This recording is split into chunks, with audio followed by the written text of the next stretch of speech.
Genesis 27:3. Now therefore take, I pray thee, thy weapons, thy quiver, and thy bow, and go out to the field, and take me some venison. This was Isaac talking to his son Esau. Before Isaac was about to pass, he wanted to share his blessing with Esau over a meal of venison. Even as far back as the times of the Bible, venison has been important to the human race. So now, join me and my blue-collar team as we chase giant whitetails across the Midwest. Our goal is to make you a better hunter. I'm Ben Rising, and this is Whitetail Edge.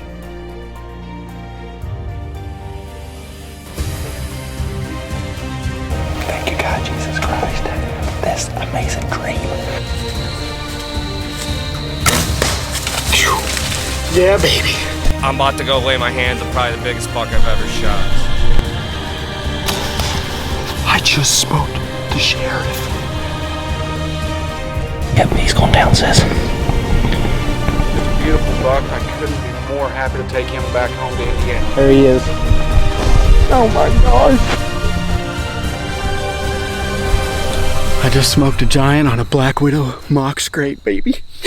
Yes.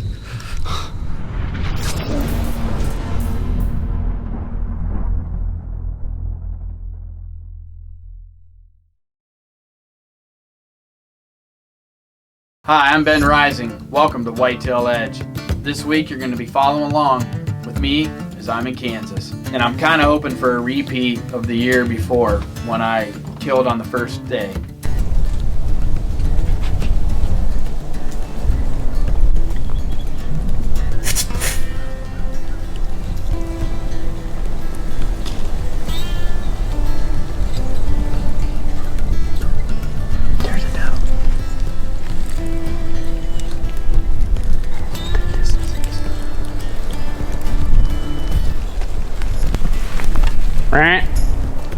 Yes.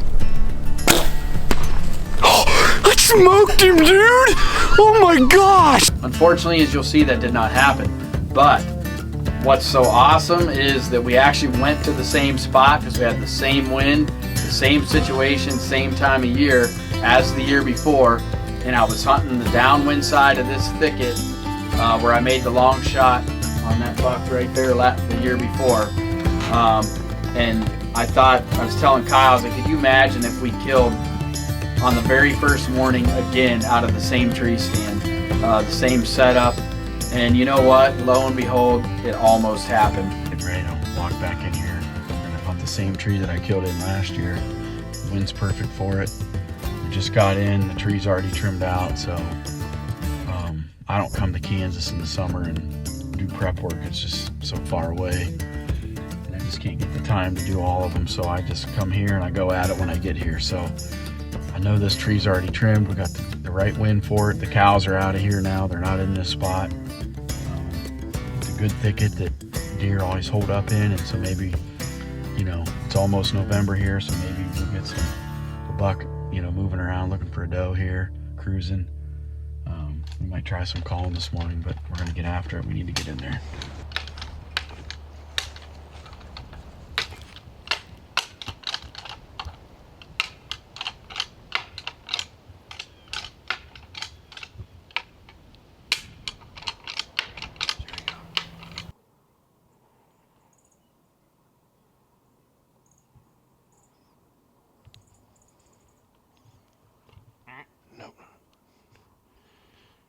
Let him go.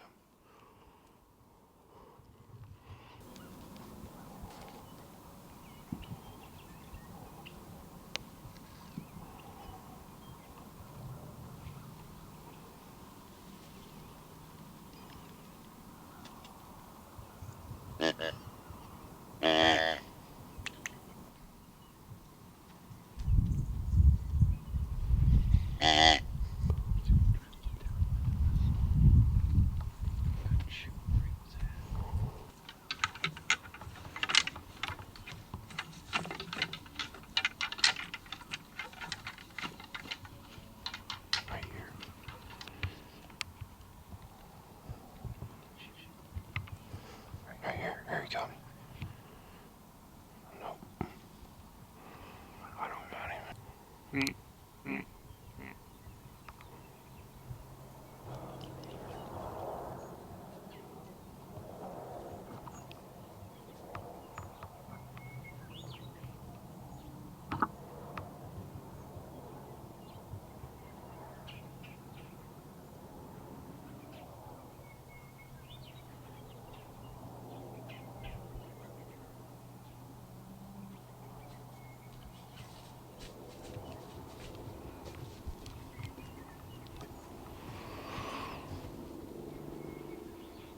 I call this buck in, and it was just a matter of inches for him to step one direction or another, and I could have had a shot.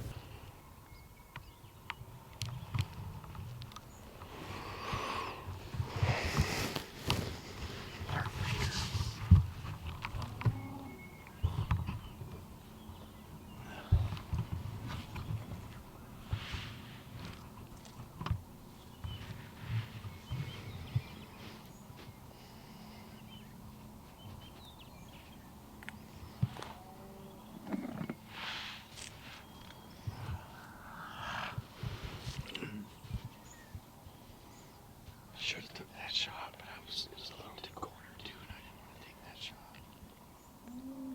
A lot of people would have took it. I should have took it. But I figured he was just gonna come right here and I'd shoot him. He got down when it was too much there. You smelled right when we walked in. It just That deer was just quartering to me too much. I just didn't want to take the shot. I probably could have, but it was the first morning. It wasn't like a giant, huge deer. So I'm like, you know what? I'm just going to wait. I don't want to push it. And I think I made the right decision. It would have been awesome to kill on the first day. Dwayne was around Kansas too. We were going to be seeing Dwayne and Matt. And so, I kind of wanted to spend some time with them and hang out with them. So I wasn't like too rushed. So we got some days ahead of us here, and we're going to grind it out and see if we still can't get on a good deer. I'm gonna load this thing up. And we're in Kansas here, and before I make the wrong exact, there's my location right there. I'm wanting to get right down in here. I think these deer are traveling this just like this, coming right through like this. So this way we can get down in there. We're just wearing regular clothes right now because we got our clothes to dress in because it's pretty warm. We gotta walk down here and hang this set, and then we're gonna hunt and just hang and hunt it. Hang and bang. So after not taking a shot on this deer, it's grind time. We're going to be going into spots, and I'm going in, hanging stands. These Noviks are awesome for this because, they're light. You got the stacking sticks, these stackable sticks that we can go in there and we can get up in these trees. They really make it nice.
was a cool encounter.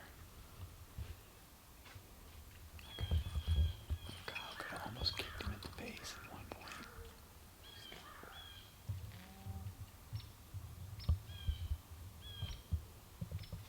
I think he's going up the other bank.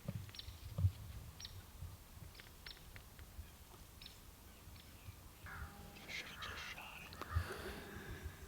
We'd be done. I can remember this one morning, and this is an encounter we're going to show you right here. We call this deer Arnold. Because he's like Arnold Schwarzenegger. I mean, this dude is like built, and he's got a neck the size of a truck tire. And we call this deer right to the base of the tree. And I mean, he's mad. He is mad. If he had half the rack, if his rack was half the size of his attitude, he'd have been a 180-inch deer. We're in Kansas. Just got in the tree here about a half hour before dark. We've already had a doe and a fawn, I'd say, walk through right at like 12 feet from our tree. They headed up into this bedding area. We're hoping a buck can catch a buck coming back in here. It's kind of a tight, thick spot on one side of this tree and a little bit more open on the other, but the wind's swirling in here. We don't really have any choice. This is the place we gotta hunt today, so hoping that the time of year, the phase of the moon, everything coming together is gonna make it work.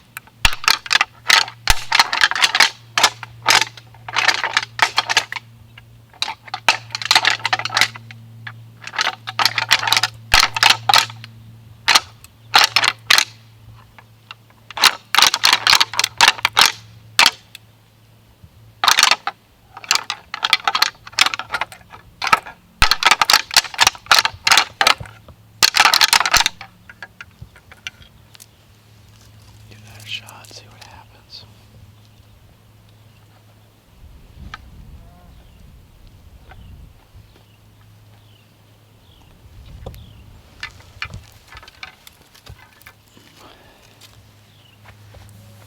I got pretty aggressive for the first round, but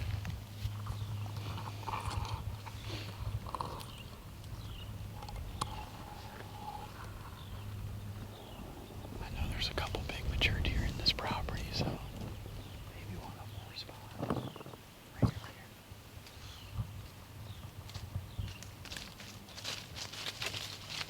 That's an old breeder deer. That thing's like 10 years old.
You tell me the black rack don't work.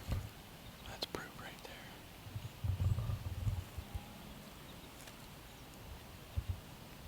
Nothing gets you going like a whitetail.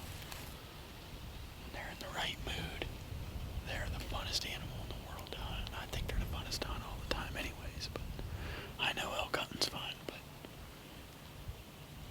whitetails just, I don't know, they're aggressive. It's amazing how they'll just fight anything.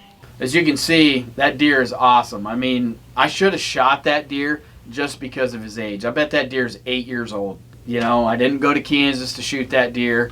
I probably should have, like I said, because really, it was a great hunt. I mean, and that deer had us jacked up. I mean, he's honest. It just goes to show you how calling with, you know, the Black Rack and the Extinguisher, how effective it really is on these deer. And I mean, they come right to you. And I call a lot when I'm out of state because my time is limited. You know, I need to make something happen because a lot of times I'm not on a specific deer. So I use the calling techniques, my knowledge of trying to find deer bedding areas, doe bedding areas and things. I get on the downwind sides. I set up to where deer can't get behind me, and I call to them, and I try to make things happen. And it's worked. And you can see in these hunts, we've called in numerous deer right to the base of our tree on these hunts. It does work, and it can work for you. Well, we're getting ready to go in and hang some stands. My favorite thing. I got some new Noviks here. Got my Tenzing sitting on the back here. And I'm going to carry my clothes in because we got a little bit of a walk. And we got to hang this set. We haven't been to this farm yet at all this year, so I'm taking everything in with me so I don't get all sweated up. Too bad anyways. This is my hillbilly system of carrying my clothes. I couldn't live without these big rubber twist ties.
So freaking smart. You know, they're just survivors. Before they get themselves in a situation, they want to check it out.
Now I'm hunting in the same tree. It's a couple days later. I'm hunting in the same tree that I killed Evander a couple years earlier.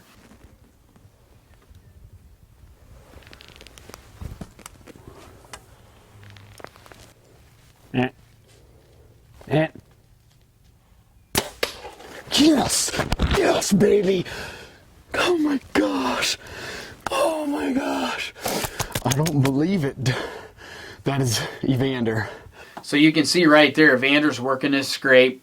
Again, perfect scenario where the Black Widow deer lures work. We knew where Evander was at. We knew what he was doing in this bottom, how he was working does. We knew it was just a matter of time for we were going to catch him right here on the outside of this bedding area. It's the same tree. It's red moon. The moon guide is saying we need to hunt, so we're getting after it.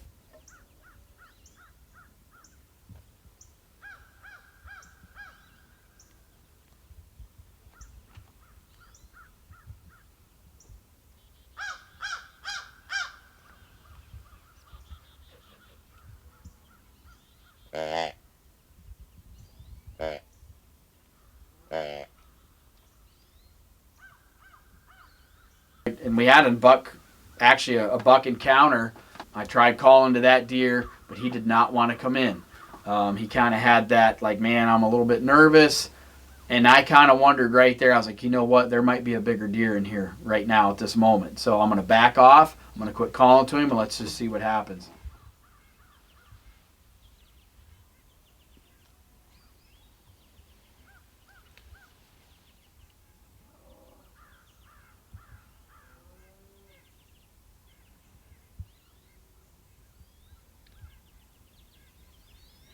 Not quite a shooter.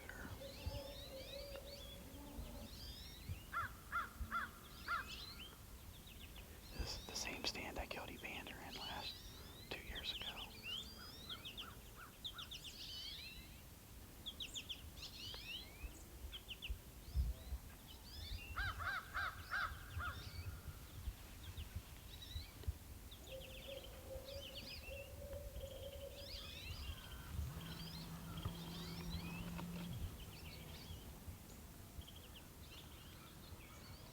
He's a more mature deer.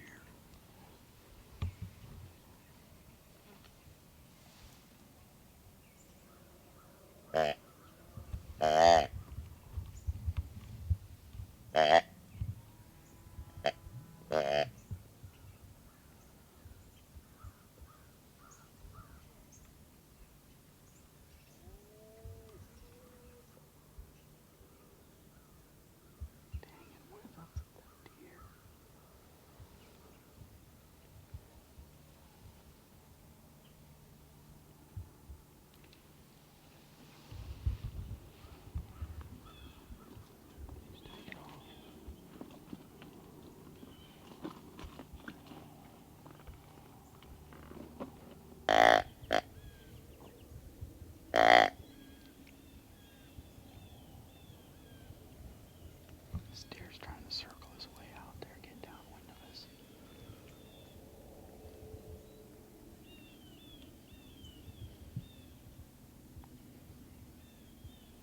I'm afraid he's going to get so far he'll cut our track.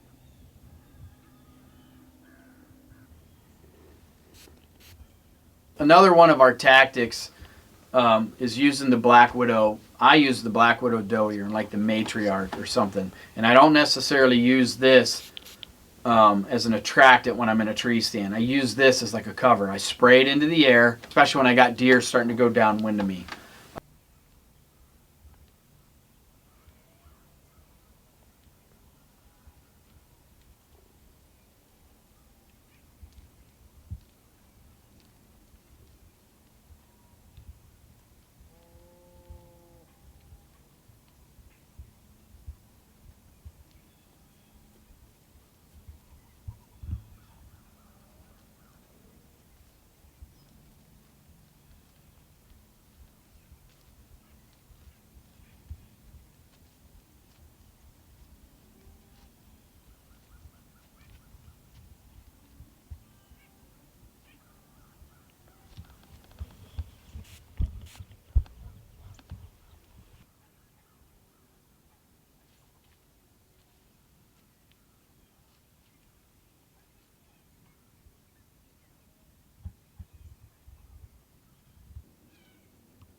Wasn't 20 minutes, Kyle's like, I hear a buck grunting down in the timber.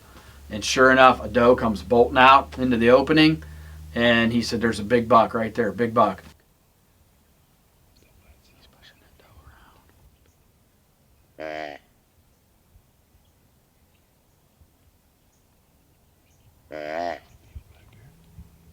I'm trying to, get an eye, and all I can see is big, tall tines. And I'm like, heck yeah, man, we're going to shoot this deer. Well, this buck comes out. He's pushing these does a little bit to the west of me. And I'm like, uh-oh, this isn't good. They're going to go around to the other end of the thicket, and they're going to disappear. So instantly, I go into calling mode, trying to test this deer to see if I can turn him or whatever I can do.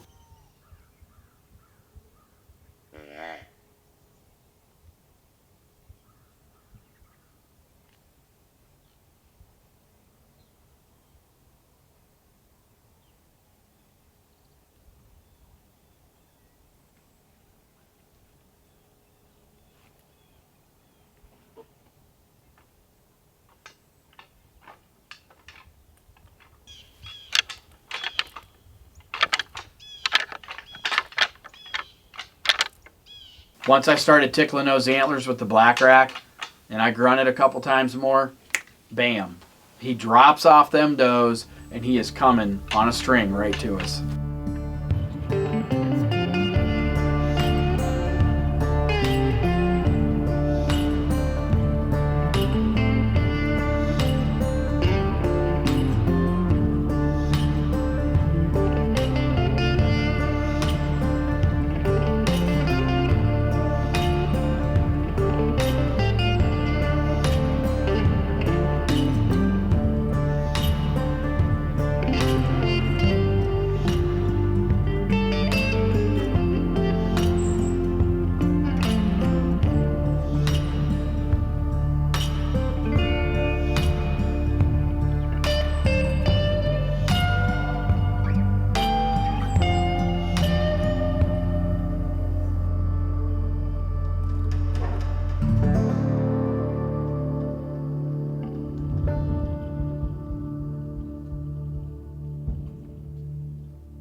I just shot this buck, rattled him in with the Black Rack. He was pushing does back here. I grunted at him a few times. I got him to leave that doe, turn, and come into the Black Rack. He stopped. He was quartering to just a little bit. Where I stopped him, and there was some weeds, and I couldn't quite get where I wanted to be, but I shot through those weeds, and I think I hit him back just a little bit. And it's a little low, like the exit hole looks like it's almost right at the white on the other side. He ain't gonna take it, he'll die, but it's just not as fast as normally I'm used to watching them fall over. We're just gonna sit tight and just not mess with him. This buck's coming in exactly like Evander did. And I mean, it's all replaying through my mind. This is like the greatest little fence gap in the world right here. And here he comes. He's coming right into the shooting lane. I get him to stop. I'm at full draw. I get him to stop. And soon as I shoot, he takes a step. And so I did not make the best shot. I know if you watch Whitetail Edge a lot, you see the shots I make on deer. I'm not bragging, but I usually make really good shots on these bucks, and they don't go far at all. I'm a little disheartened. 2 reasons. I shot the deer a little farther back. I knew that we were going to have to give this deer some time. Even though I'm using a Mega Meat by G5, big, huge cutting hole, I knew at that angle we weren't going to get a lot of blood no matter what, because they just don't bleed good when you shoot them in these spots. I knew I had the penetration because I'm shooting heavyweight, not super heavyweight. I'm shooting like 67 pounds. I'm shooting a Black Eagle Zombie Slayer. with the Mega Meat 100-grain broadhead, and then I also add, my guy at the archery shop, Ryan, he added 30 grains to the front of my arrow. So I had a lot of driving force, and so I knew that my penetration was awesome, and I wasn't worried about that. I just knew we weren't going to get a lot of blood. The other thing was once the deer finally closed the distance, I was just so wrapped up in that we finally were on a deer that had a good rack that I really wasn't paying attention to just how big he was. And this deer was not as big as I thought. I'll admit it. He was a nice deer, but he wasn't really the caliber of deer I typically go after or shoot, especially in a state like Kansas. And he wasn't an old deer. I'm not going to sit here and say this was some big old mature deer going downhill. He just wasn't. This deer just tripped my trigger, and I kind of messed up. I shot a younger deer, and I kind of feel bad for Travis because, these guys try hard on these properties that we're allowed to hunt on to not shoot young deer, and here I go and shoot, a 3.5, 4.5-year-old buck that we probably should have let walk. But the damage is done. Nothing I can do about it. My focus now is to try to recover this deer the best we can. Well, after looking at the footage, slowed it down, recorded it on the phone, looked at it. We know it's a bad hit him midsection. The deer took a step. You can see if you slow it down, he took a step as I shot.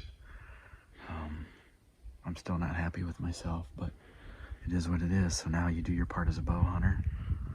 You don't push them. You just get out of here. I got my arrow. There's blood all over it, but it's definitely got gut and greasy belly fat. So we just got to get out of here and give him plenty of time to expire. It sucks. It's just part of deer hunting. I don't normally make shots like that, but it happens, and I don't know. I'm just not used to it, but I gotta deal with it and do the right thing, and we're gonna back out of here and leave him alone. Today is November 3rd, Tuesday, first day of the red moon. Deer on their feet. It says peak activity 1:49 a.m. bedding area, 213 edge of field transition rooms. Transition zone, moonrise 6:56, moon set 9:27 a.m. We always talk about how when the moon's falling late in the morning, it's going to set at 9:27. So that means there's 2 hours, 2.5, 3 hours of daylight with the moon still falling. That keeps deer on their feet. They're working, they're moving around. They're not back to bed, and that's exactly what was going on this morning. And it's been going to get really hot here in Kansas. It was 75 yesterday. I was sitting in the stand with my t-shirt on. Well, the mornings luckily have been getting cool. It cools overnight, and the deer get up on their feet in the morning, and they're moving around in this moon phase period. So that's the one blessing we've had with this hot weather, and it paid off this morning. We just kept grinding. Finally got one to work, and we was able to put an arrow in it. So not the best shot, like I said, but we're going to find him. That he could be dead by now, but we're going to give him plenty of time just to be safe. There's no point in pushing him. I always say like this, if he's dead now, he'll be dead in 3 hours from now, 4 hours from now, so it's no big deal. Well, we're here, we're going to go in. We got to go look for this deer early. My wife is at home, super sick again. You talk about bad luck, but she's been sick for a while. She's been telling me not to come home. She said she's fine. She'll get through this. Could be COVID. She tested negative, but now here we are. And she's being rushed to the doctor because she's not doing good, and I'm in freaking Kansas. And I've been begging her to let me come home, and she keeps saying, no, you don't want to be around me. Acted like things weren't so bad, and here we are. And it doesn't sound like she's doing very good at all. So we don't even know what she has. So I've got to go in here sooner than I want, see if I can find this deer. Maybe the good Lord will bless us and this deer will be laying here dead, and we can get this thing and we can get on the road headed for home. So we let this deer lay probably 6 hours, and Travis comes, he joins the party to look for this deer. And so it's me, Travis, and Kyle looking for this buck. And we kind of we don't have no blood to go off of hardly at all. We just got little specks, and we finally lose the blood once we get into the timber there, and we've gone about 120 yards, and we have zero blood now. So at this point, it's kind of like, okay, everybody take their best guess and start looking. And after about 25 minutes, I hear Travis yelling, and he found it. So I get running over there, and sure enough, Travis found this buck. I don't know how he saw it. He's tucked up under a treetop in a log. But man, was I excited to see that, because nobody ever wants to lose an animal. Nobody feels good when they make a bad shot, but it happens at times. And you know, it was nice to recover this animal the same day. We were able to get the footage and do the recovery, spend time with friends like Travis and Kyle there. You know, it was great. And the deer, you know, he's not a bad deer. Like I said, he's got a good rack. He's tall. He's just not a super old deer, and he's not a super high scoring deer. He's tagged and in the back of my truck at this point, and that's all we can say about that. Hey guys, Ben Rising here with Whitetail Edge, showing you this nice buck we just harvested in Kansas. We've been running and gunning all week using our onX Hunt app. Really, it's a lifesaver when you're hunting different properties and trying to get stand locations, figure out wind directions, property lines, where you can be, where you can't be. The onX Hunt map system completely changes everything for us. There's no way that I could possibly hunt without it anymore. I'm so used to it. Having the app on my phone, it's kind of like my Bible anymore. It's just, it's a great tool to use. I highly encourage you to download the app if you haven't, but onX Hunt maps are the real deal. So here again, keys to the hunt, you know, we can talk about. First thing, obviously, was the moon guide. It's the red moon, you know, and the moon guide is telling us that we need to be hunting, and so we're hunting. I knew the farm a little bit. That was some experience I've had. We killed a deer in the same spot years before, so I already knew how deer worked this farm. Knowing how to call deer, you know, being able to use all the tactics I can in my arsenal to be able to get a deer in front of me. And we pulled this deer off the does and put him right in front of us. And I think those are the major factors here on this hunt. So thanks again for watching Whitetail Edge. Join us next week as we follow Cody Griffin in Ohio as he kills a monster whitetail. You're not going to want to miss this hunt because it's awesome.